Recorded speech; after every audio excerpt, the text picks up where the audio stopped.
papo com vocês a respeito da ansiedade e dos medos. E por que eu resolvi falar um pouquinho de ansiedade e dos medos nesse momento? Quando eu abri a caixinha de perguntas no início dessa semana, eu percebi que muitas pessoas, inclusive algumas que eu não consegui responder a todas ali nos meus stories, mas respondi inbox, porque vieram realmente me perguntar, me questionar a respeito de como lidar com a ansiedade, o que fazer com a ansiedade, com essa preocupação que tira o sono, que perturba. Eu pensei, por que não falar um pouquinho a esse respeito, tá? Então, esse é o intuito hoje. O que é, na realidade, a ansiedade, gente? A ansiedade, ela é um sentimento, é uma sensação natural, que é normal eu ficar ansioso diante de alguma dificuldade, diante de algum desafio, diante de algum evento importante que eu tenha na minha vida. Então é natural eu sentir a ansiedade. A ansiedade, esse sentimento, ele me prepara para o perigo, ele me prepara para uma situação de confronto, ele me prepara para um embate. O problema é quando essa sensação, essa ansiedade prevalece e me impede de seguir em muitos momentos da minha vida ou acaba se tornando um tormento. Então a gente parte do princípio que a ansiedade ela é um sentimento natural que eu tenho, que você tem. Um exemplo do nosso cotidiano que a gente pode sentir ansioso, vestibular. Né? Muitas pessoas passam pelo vestibular e o vestibular é uma sensação que te gera uma ansiedade, uma inquietação no teu dia a dia, naquele momento em que você vai, porque você está passando por um momento de prova que está colocando em xeque o teu conhecimento, a possibilidade de ingressar numa universidade. Um exemplo. Casamento. Né? O casamento também gera uma situação de ansiedade, tem uma preparação, tem todo o envolvimento do que você vai fazer antes do casamento. Então gera aquela sensação de borboleta de estômago, de frio na barriga, de tremor, de mão gelada. Por quê? Porque o teu organismo, o teu corpo está se preparando para aquele momento de ansiedade. Tá, Karine? E quando isso se torna perturbador? Quando ele me impede de ser ou de fazer as coisas de maneira natural, quando ele começa a perturbar o meu sono, quando ele começa a gerar sensações de desconforto e eu não estou preparado para aquilo, né? Por exemplo, vou viajar, né? A minha família me avisa que nós vamos fazer uma viagem. 2 semanas antes de viajar, eu já começo a passar mal. Eu já começo a perder o sono, eu já fico preocupado com o que vai ser, com o que não vai ser, se vai dar tudo certo, se não vai dar tudo certo, e isso acaba me gerando uma sensação que aquela viagem acaba se tornando mais um tormento do que uma viagem de prazer, de felicidade que eu esteja preparando com a minha família. Então eu estou me ocupando, eu estou me preocupando, ou seja, eu estou gerando uma ocupação antecipada sobre algo que eu não tenho controle, que vai acontecer no futuro. Por isso que as pessoas dizem que a ansiedade é uma doença, é um sentimento, é um transtorno, quando é patológico, que eu fico focado no futuro. Ou seja, eu não consigo viver o momento presente, eu não consigo viver o aqui e agora, eu fico preso somente no amanhã. Só que o amanhã, se eu e você pararmos para pensar, o amanhã ele não existe, certo?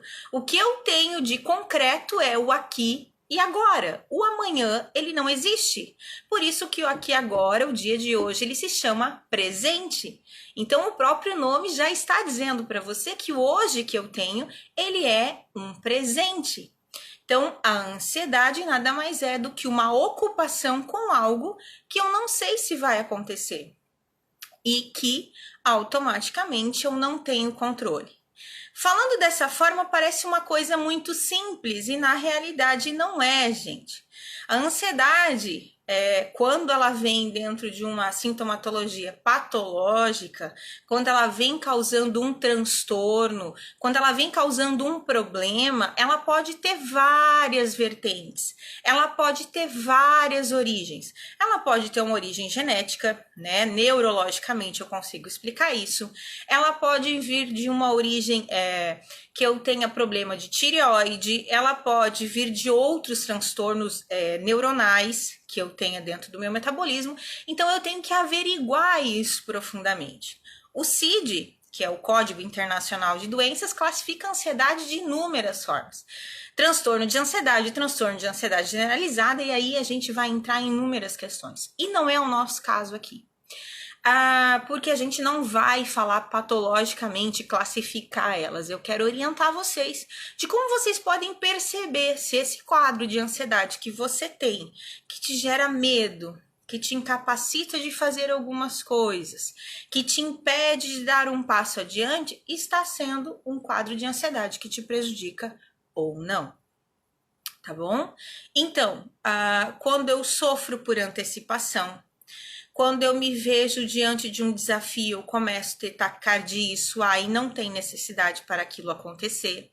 Quando eu perco o sono, algumas pessoas perguntaram na caixinha de respostas, quando eu me preocupo com outras situações, problemas que nem são meus, quando eu não consigo comer, quando eu começo a ter dores de estômago, quando eu começo a ter dores de cabeça, quando eu começo a sofrer por coisas que eu não tenho controle.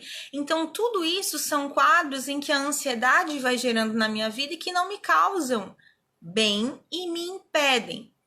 Exemplo, eu deixo, porventura, de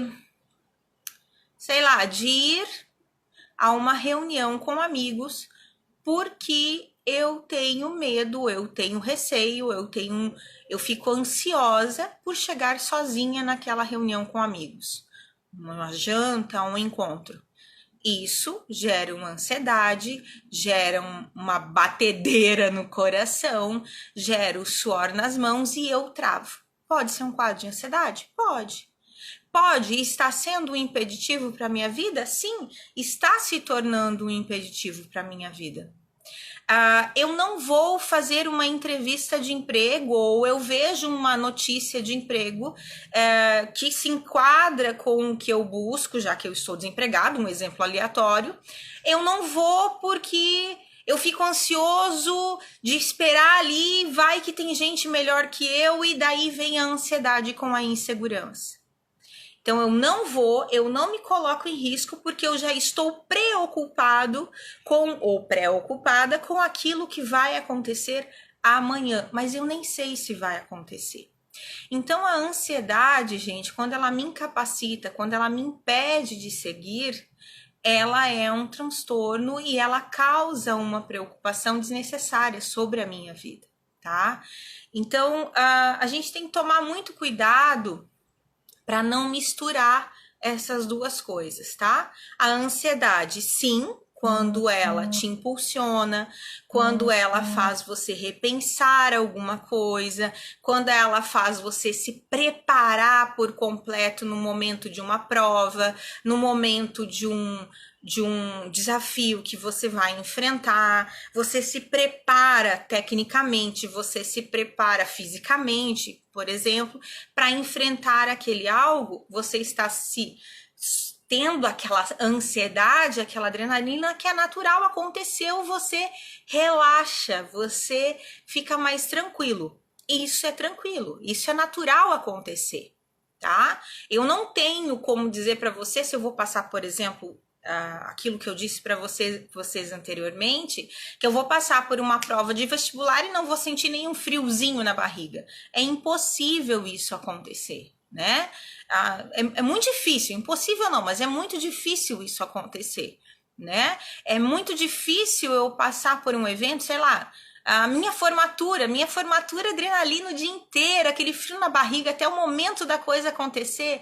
Então é impossível você naquele dia não ficar ansioso ou você sentir necessidade de comer mais ou de não comer ou de não dormir. Tem um evento que está possibilitando você se sentir ansioso. especificamente naquele momento, tá? Então, isso é natural. O que não é natural? Eu chegar no momento da formatura e eu ficar tão ansiosa, tão ocupada com tudo que está acontecendo ao meu redor e não desfrutar da formatura. Então, a ansiedade, nesse caso, ela impede que eu esteja no tempo presente, né? Vou dar um exemplo para vocês que eu vivi nesses dias que eu estou aqui viajando de férias. Nós estávamos fazendo um passeio e tinha um senhor sentado do meu lado não, logo à frente de mim. E o tempo estava meio que nublando e tal. Daí ele falou assim, meu Deus, e se começar a chover aqui agora? A Karine, na hora, pensou, choveu. Pronto, choveu.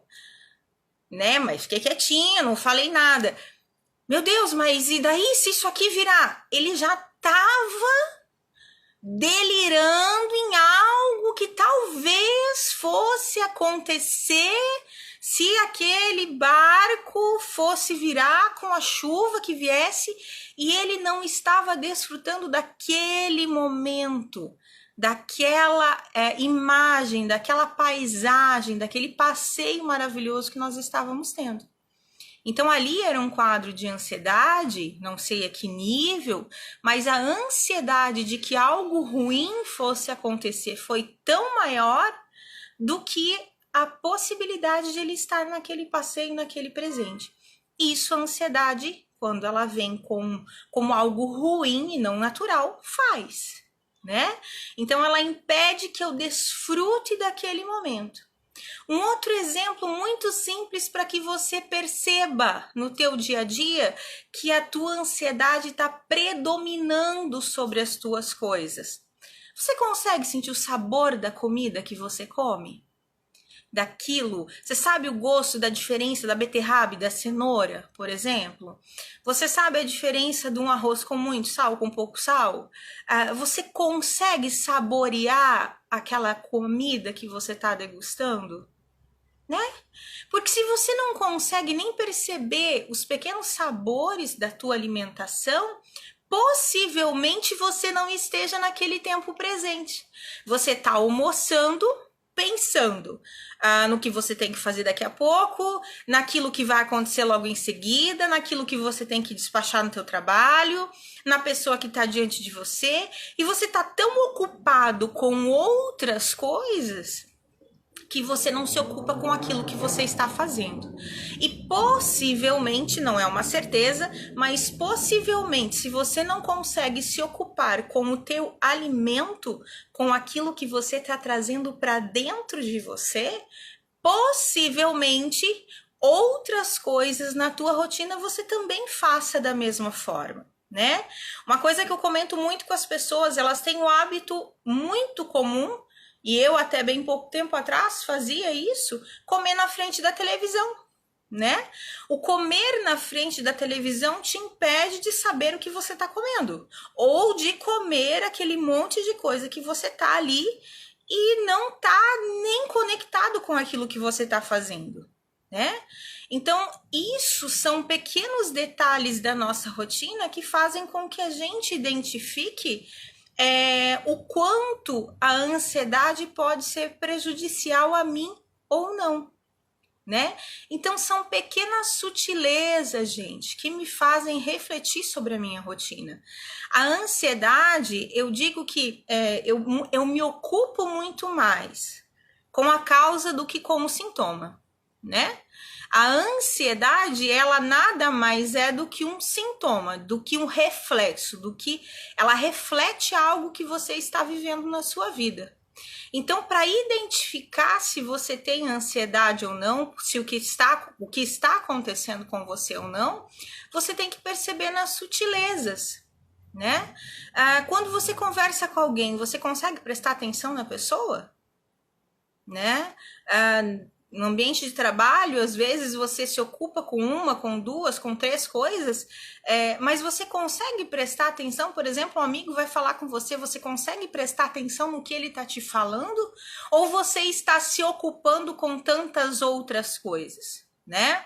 Augusto Cury teve alguns livros que ele publicou e ele fala da síndrome do pensamento acelerado, que é uma síndrome que vem agora e que vem ocasionando aí algumas discussões, agora não, já tem algum tempinho, algumas discussões sobre as pessoas que não desconectam, não desligam a sua cabeça, né? Não desligam, estão ligadas o tempo todo. Isso faz com que o ritmo das pessoas fique muito acelerado. Então você tem que prestar atenção que ritmo que você está dando para a tua vida e para as coisas que você faz.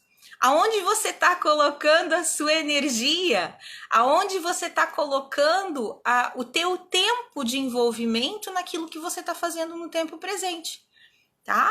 Então a ansiedade, quando ela te impede, quando ela vem causando problemas para a tua vida, tem que prestar atenção, tá?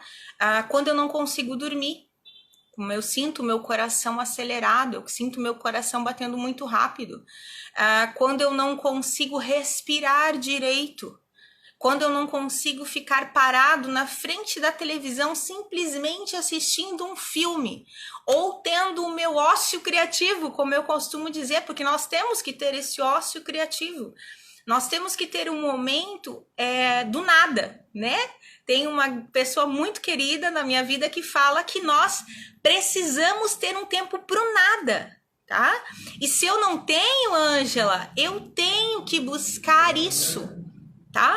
A gente precisa identificar quais são os gatilhos que eu estou tendo no meu dia a dia que estão me impedindo de ter uma vida saudável, tá? Então, como é que eu posso perceber que a ansiedade está me atrapalhando? Minha respiração, se eu tenho muitas dores de cabeça, se eu não consigo dormir direito, se eu tenho dores de estômago, se eu tenho aquela respiração pesada e ofegante, se eu tô dormindo mal, enfim, são várias coisas que eu posso perceber que a ansiedade, a ânsia de estar no futuro e não ter controle nenhum sobre ele, porque nós não temos controle nenhum sobre o futuro, nós temos controle sobre o aqui e agora, sobre o momento presente, então eu não tenho gestão desse tempo, né? Com o tempo você precisa perceber que somente com as pequenas coisas do teu dia a dia você tem que se ocupar, certo? Você tem que ter tempo para cada coisinha, certo? A ansiedade também, olha só, se sua chefe faz ter crise de ansiedade, Tami, presta atenção. O que ela faz, ou, né? O que ela faz que te causa isso? Será que a adrenalina, a agitação dela tá te deixando assim? Então, peraí, eu tenho que identificar como é que isso vem para mim. Então, eu tenho que prestar atenção o quanto isso me incomoda. Algum tempo atrás, quando eu passei a ter hábitos diferentes na minha vida, eu percebo que quando eu como do lado de alguém muito ansioso, que não come, engole a comida, eu me sinto mal. Eu tenho que parar, me concentrar naquilo que eu tô fazendo, que é comer, literalmente comer, para estabelecer o meu ritmo, porque eu sei que se eu comer muito rápido, eu vou acabar passando mal, né? Então, é percepção de si. É se dar conta de que existem algumas coisas que eu vou ter que perceber o que está acontecendo, de que maneira que as coisas estão acontecendo ao meu redor. E ninguém pode identificar isso a não ser eu mesmo, tá? Então, eu recomendo normalmente aos meus pacientes o seguinte, que no dia a dia deles, eles percebam se existe necessidade de estar ansioso ou não, né? Estou numa rotina extremamente tranquila de trabalho, mesmo que seja na correria, na tribulação, tem uma rotina, tem algo pré-estabelecido, mas o fato de eu levantar e ir ao meu trabalho já me gera aquela sensação de desconforto, de frio na barriga ou de incomodação, algo não tá legal. ou comigo, ou com aquilo que eu faço. Então eu tenho que prestar atenção, certo? Alguma pessoa ao meu lado me deixa mais agitada? Presta atenção, por que ela te deixa mais agitada? O que isso está interferindo? E normalmente a ansiedade, ela vem e ela toma algumas pessoas, não só por conta das outras, mas também pelo medo, o medo de que algo aconteça. Então, por exemplo, eu não faço alguma coisa porque eu tenho medo de perder alguém. Então, por exemplo, eu vou conversar, sei lá, com meu namorado e fico naquela ansiedade de que eu tenho que perguntar alguma coisa para ele, aquilo começa a me dar uma gastura, mas eu decido não perguntar porque eu tenho medo da resposta. E eu fico com aquela ansiedade aqui, aquela sensação de medo que fica aqui no peito, enfim, e eu não pergunto. A ansiedade não vai embora, porque o problema não vai embora com você fazendo a pergunta ou não. O problema vai permanecer. Então, eu tenho ou não que fazer a pergunta, mas eu tenho que lidar com aquilo que está me causando.